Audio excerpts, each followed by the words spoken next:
অনলাইনে বিজ্ঞাপন দেখে মাদারীপুর থেকে চাঁদপুরে আইফোন কিনতে এসে মারামারিতে প্রতারক চক্রসহ ৩ যুবক ছুরিকাঘাত হয়ে গুরুতর আহত হয়েছে। ২৪শে ডিসেম্বর মঙ্গলবার দুপুরে চাঁদপুর শহরের প্রেসক্লাব ঘাটের পেছনে ডাকাতিয়া নদীর পাড়ে এই ঘটনা ঘটে। এ ঘটনার সাথে জড়িত ৪ যুবককে আটক করেছে চাঁদপুর মডেল থানা পুলিশ। আহতরা হলেন ঢাকার মাদারীপুর কালকিনি থানার নজরুল ইসলামের ছেলে মোহাম্মদ আল আমিন, একই এলাকার সুলাইমানের ছেলে রাহাত ও চাঁদপুর শহরের ব্যাংক কলোনি এলাকার শফিকুল ইসলামের ছেলে মোবাইল বিক্রেতা আফনান।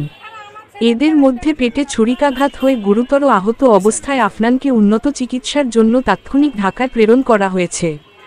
বাকি দুজন চাঁদপুর মডেল থানা পুলিশ হেফাজতে সরকারি জেনারেল হাসপাতালে চিকিৎসাধীন রয়েছেন। আইফোন কিনতে আসা আহত আল আমিন ও রাহাত জানান, অনলাইনে বিজ্ঞাপন দেখে তারা ৩ জন মঙ্গলবার দুপুরে ঢাকার মাদারীপুর থেকে চাঁদপুর কয়েকজন যুবকের কাছে আইফোন কিনতে আসেন।